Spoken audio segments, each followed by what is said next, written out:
नमस्कार दोस्तों, मेरा नाम है अभिषेक और आप देख रहे हैं हमारा चैनल मेक नॉलेज। आज हम पढ़ेंगे stress in oblique plane in a bar by some shear stress. Shear stress के कारण किसी भी बार पर क्या स्ट्रेस लगते हैं उसके ऑब्लिक प्लेन पर आज हम वो जानेंगे। ये है हमारा ऑब्लिक प्लेन, ये है हमारा बार, ये है shear stress. Clear.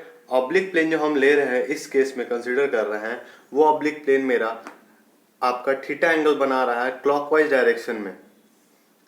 Clockwise direction में थीटा एंगल बना रहा है with this shear stress. Theta angle बना रहा है क्लॉकवाइज। देखिए क्लॉकवाइज हम कैसे बोल रहे हैं, ये रहा क्लॉकवाइज डायरेक्शन, ये रहा मेरा एंगल थीटा और ये रहा मेरा वेज पार्ट, जिसे हम काट के निकालेंगे अभी फ्री बॉडी डायग्राम के लिए। अब हम इस पार्ट को यहाँ लेके बनाते हैं, इसको डॉटेड लाइन से नहीं सॉलिड लाइन से दिखाते हैं हम। ये रहा मेरा वेज, ये रहा मेरा एंगल थीटा। क्लियर। ये जो मेरा शियर स्ट्रेस है ये इस बार पर लग रहा है, जिसका वैल्यू हम टाउ मान लेते हैं। क्लियर। अब सोचिए कि हम शियर स्ट्रेस टाउ लगा दिए, अब किसी भी ऑब्लिक प्लेन पे हम उससे द्वारा जनरेटेड किसी भी ऑब्लिक प्लेन पे उसका टेंसाइल स्ट्रेस निकालेंगे। टेंसाइल स्ट्रेस, ठीक। और एक टेंजेंशियल स्ट्रेस या शियर स्ट्रेस इसी पे हम निकालेंगे, जिसे हम टाउ थीटा के नाम से जानेंगे। क्लियर। और अब देख सकते हैं कि हमने ये वेज को यहाँ काट के निकाला है, तो ये वाला साइड पे हमारा एक शियर स्ट्रेस लग रहा है और इस वाले साइड पे हमारा एक शियर स्ट्रेस लग रहा है, ठीक। अगर हम इसको नाम ए बी सी देते हैं तो कट के भी जो हमारा आएगा ये ए बी और सी आएगा, इसका वैल्यू टाउ होगा, इसका वैल्यू टाउ होगा। क्लियर। मैंने इस चीज को यहाँ से काट के बस यहाँ पे बना दिया। और हम जानते हैं ये बात, आप पिछले वीडियो में से देख सकते हैं कि हम कभी भी फ्री बॉडी डायग्राम में स्ट्रेस को नहीं दिखाते हैं, उसके द्वारा जनरेटेड फोर्स को दिखाते हैं। और फोर्स क्या होता है, फोर्स इक्वल्स टू होता है शियर स्ट्रेस बोलिए या आप कोई भी स्ट्रेस बोलिए, स्ट्रेस इनटू एरिया होता है। क्लियर। अगर यहाँ हमारा स्ट्रेस दिया हुआ है तो हमें इसे एरिया से मल्टीप्लाई करना होगा, और हमारा एरिया क्या होगा, A B into 1 unit thickness, क्योंकि यूनिट थिकनेस के लिए मान के चलते हैं तो टाउ इंटू एरिया, एरिया है इसका ए बी। क्लियर। इस केस में टाउ इंटू बी सी इसका एरिया है। इस केस में क्या है हमारा सिग्मा थीटा इंटू ए सी, इस केस में क्या है tau into A C. Clear.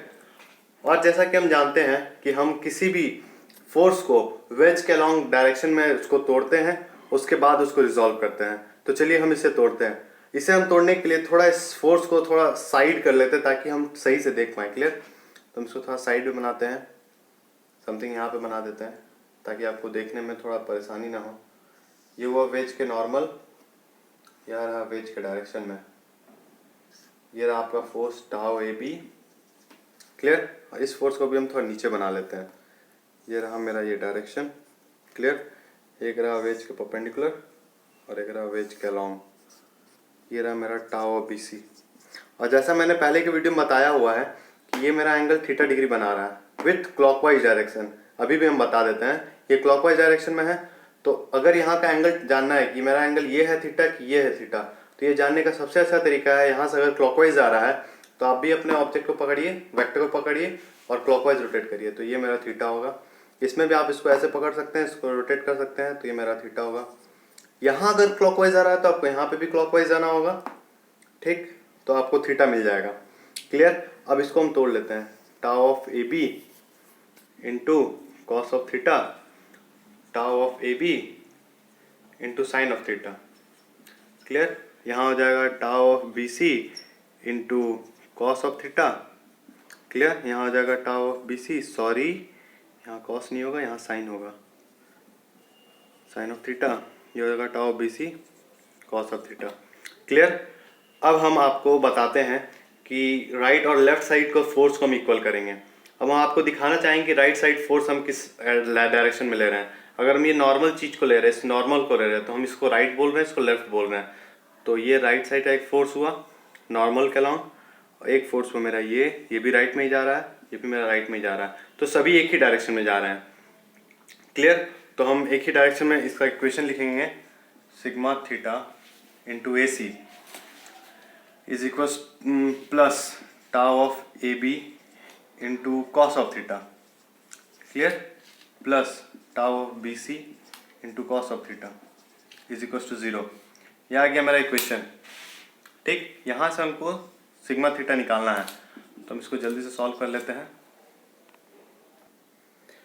जैसे हमने देखा कि सिग्मा का मैंने फोर्स को राइट साइड लेफ्ट साइड में रिजॉल्व किया, तो सभी फोर्स राइट साइड है, तो सबको मैंने एक साइड लिया इक्वल टू 0 किया। इसे मैंने आगे बढ़ते हुए सॉल्व किया। आप देख सकते हैं ये सॉल्यूशन प्रोसेस, और मैंने ये ले आया। आप पॉज करके देख लीजिएगा, मैं आगे बढ़ता हूँ। तो हमने देखा नॉर्मल डायरेक्शन मैंने फोर्स तोड़ लिया। अब वेज के अलॉन्ग तोड़ते हैं। तो वेज के अलॉन्ग देखिए, ये हमारा एक राइट साइड फोर्स है, ये भी हमारा एक राइट साइड फोर्स है, ये हमारा एक लेफ्ट साइड फोर्स है। तो हम इसे इक्वल करते हैं।